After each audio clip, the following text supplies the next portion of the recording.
آج جو اس ویڈیو میں عمل شیئر کرنے والا ہوں وہ بہت ہی خاص عمل ہے۔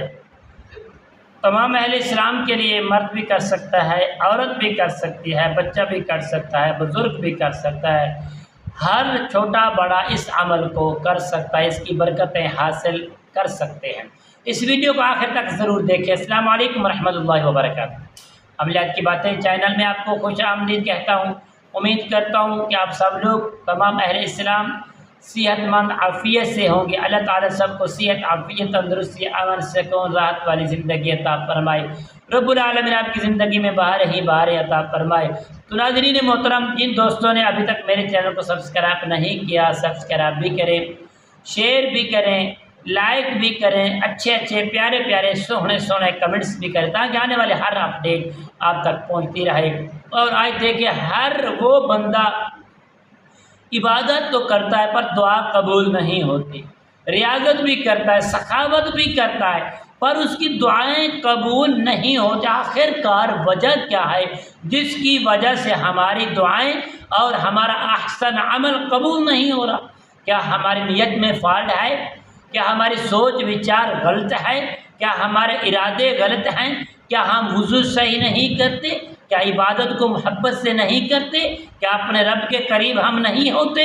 تو پیارے دوست، یہی وجوہات ہیں جن کی وجہ سے ہماری دعائیں قبول نہیں ہوتی۔ تو پیارے دوستو، دعا وہ دعا ہے، الدعاء مخ العبادہ، ساری عبادتوں کا جو مغز ہے وہ دعا ہے۔ دعا کو صدقے دل سے، محبت سے، خلوص سے، عبادت کو اطمینان، سکون قلب سے کریں گے، پھر اللہ کی بارگاہ میں رجوع کریں گے تو اللہ تعالیٰ آپ کے قریب ہے۔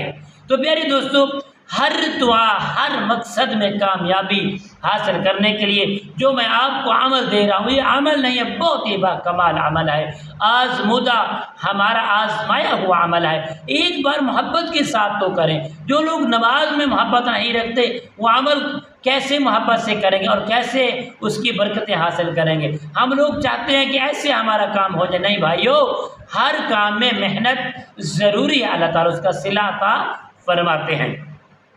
ایسے لوگ دوست احباب جن کی دعائیں قبول نہیں ہوتی، کسی قسم کے مسئلے حل نہیں ہوتے، ہر مشکل کی مشکل حل انشاء مسئلہ حل ہو جائے گا۔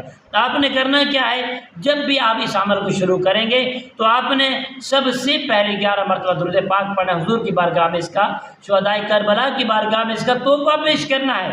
اور اس کے بعد آپ نے سورۃ ہود کی آیت نمبر 61 آپ نے پڑھنا، ان ربی قریب مجیب، ان ربی قریب مجیب۔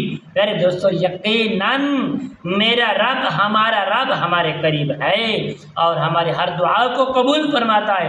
ہم مانگنے والے تو بنے تو انشاءاللہ آپ کی ہر دعا محبت سے کریں گے، عرش معلی پر قبول ہوگی، کامیابی ملے گی۔ السلام علیکم ورحمۃ اللہ وبرکاتہ۔